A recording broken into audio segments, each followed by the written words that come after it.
Thank you very much, and thank you all for your interest in the work of the Office of the Correctional Investigator.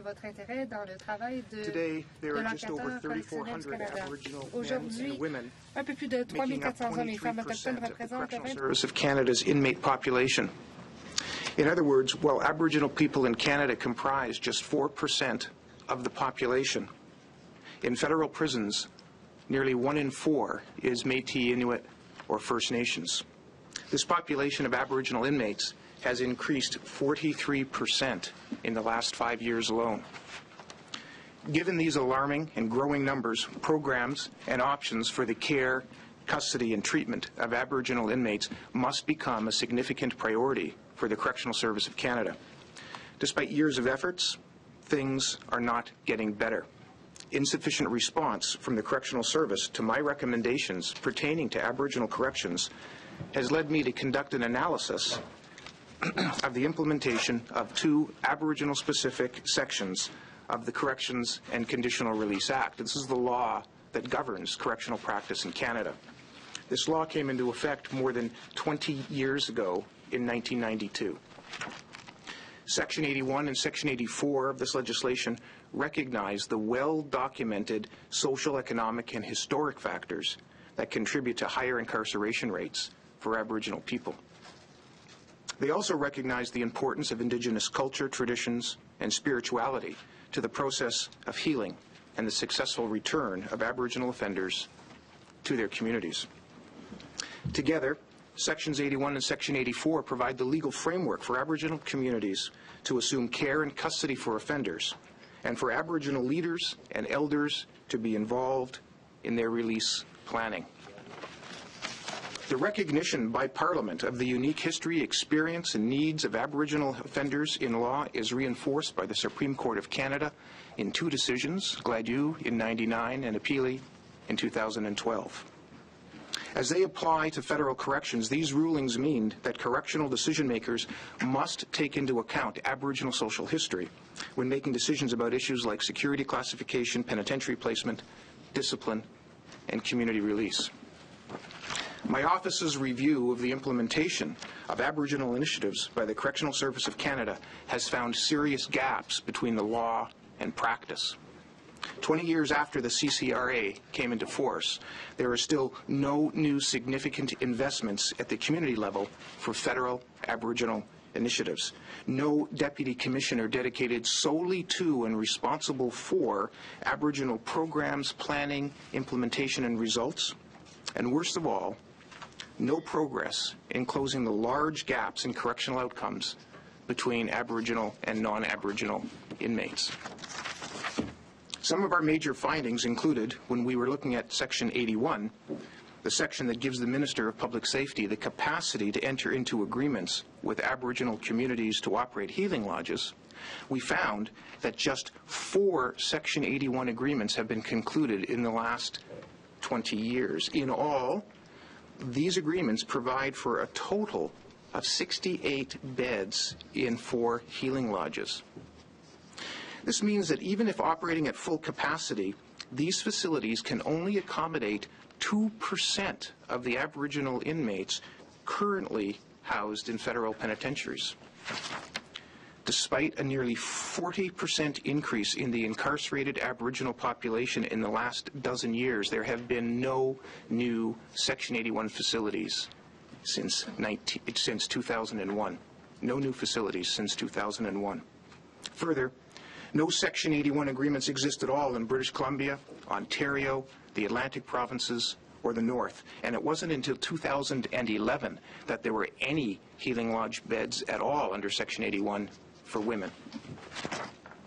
We also found substantial funding discrepancies between Section 81 healing lodges operated by Aboriginal communities and those operated by the Correctional Service.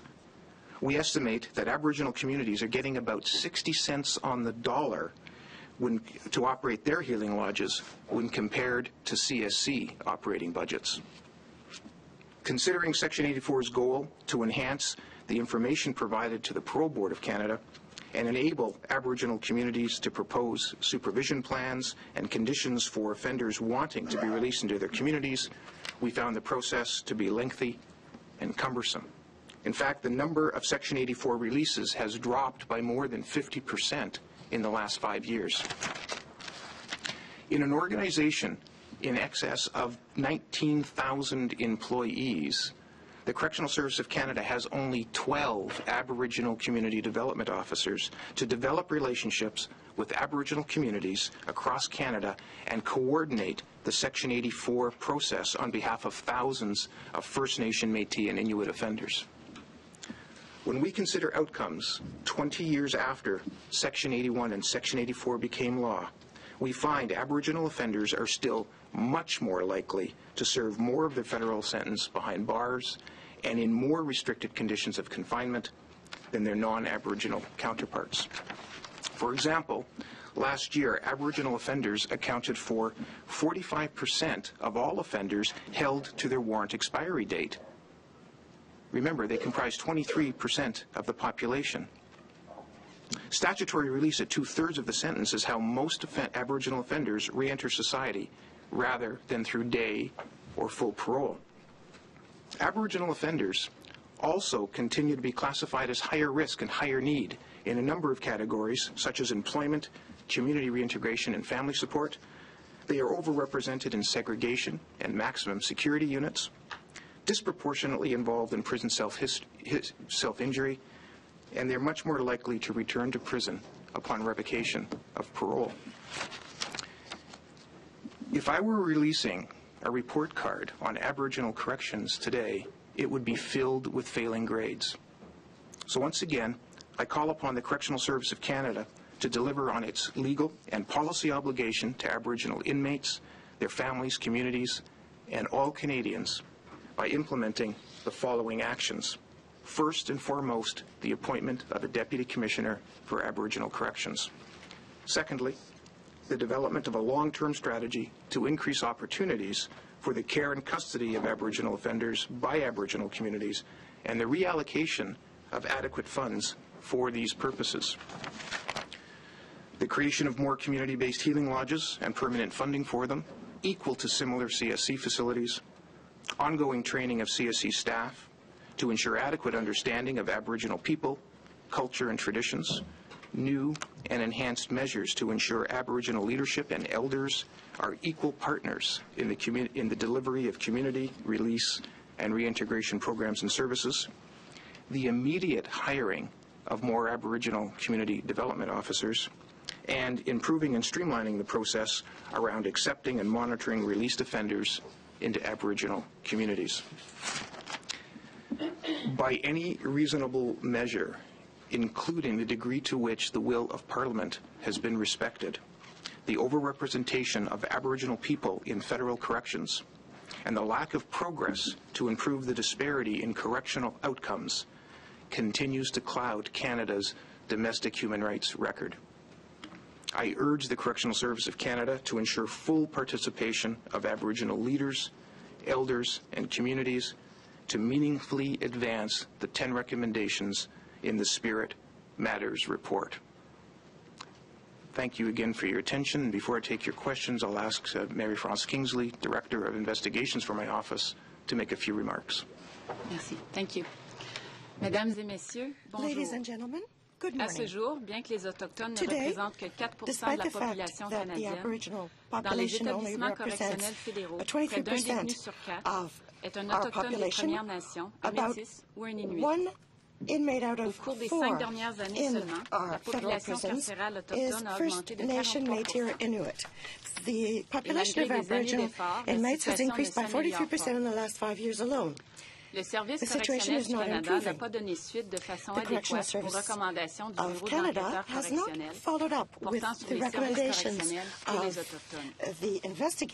Le Bureau a donc décidé d'analyser l'application des articles 81 et 84 de la loi sur le système correctionnel et la mise en liberté sous condition, la loi qui régit la pratique correctionnelle au Canada. Ces articles visent précisément les Autochtones et sont entrés en vigueur il y a plus de 20 ans.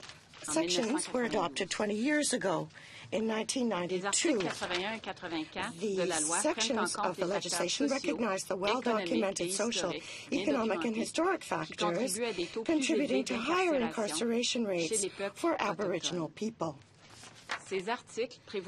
These articles recognize the importance of Indigenous culture and traditions. They provide for having Aboriginal communities assume care and custody of offenders and for Aboriginal leaders and elders to be involved in release planning for offenders.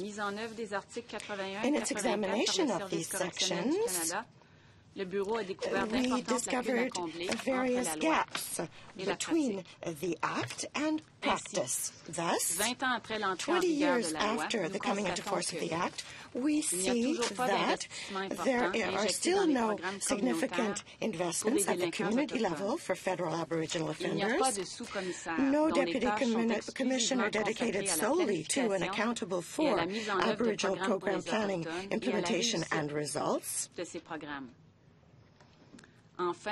Finally, no progress has been made with regard to closing the large gaps in correctional outcomes between Aboriginal and non-Aboriginal inmates. Some of our major findings include the following. When considering Section 81, which gives the Minister of Public Safety the capacity to enter into agreements with Aboriginal communities for the care and custody of offenders who would otherwise be held in a federal penitentiary, we found that just 4 Section 81 agreements have been concluded in 20 years.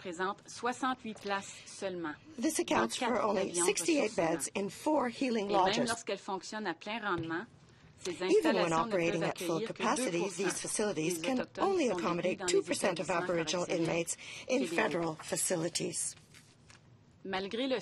Despite a near 40% increase in the Aboriginal incarcerated population between 2001 and 2011, no Section 81 facilities have been added since 2001. Further, no Section 81 agreements exist at all in British Columbia, Ontario, Atlantic Canada, or the North.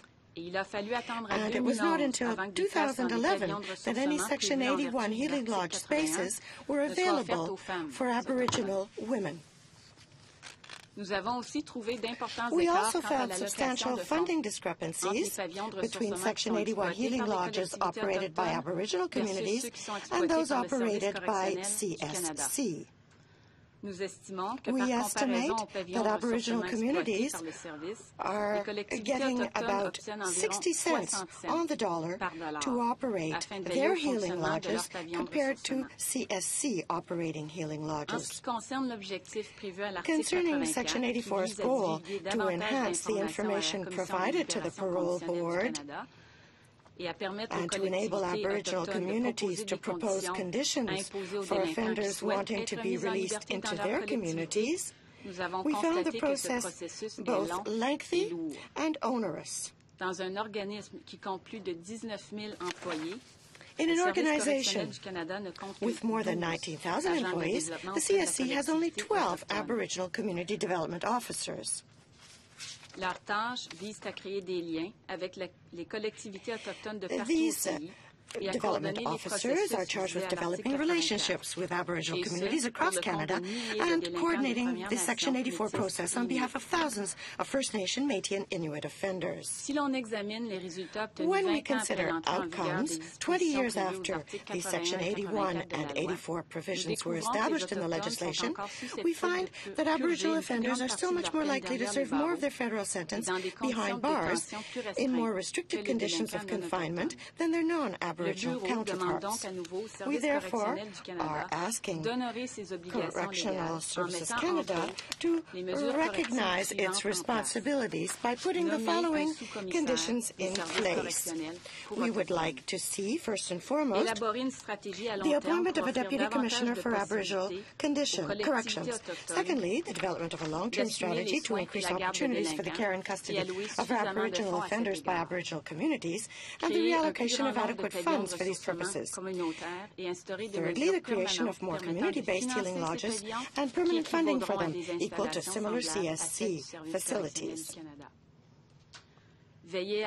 Fourthly, ongoing training of CSC staff to ensure adequate understanding of Aboriginal people, culture, and traditions. New and enhanced measures and the immediate hiring of more Aboriginal community development officers. We are asking Correctional Service of Canada to ensure full participation of Aboriginal leaders, elders, and communities to meaningfully advance the 10 recommendations in the Spirit Matters report. Thank you.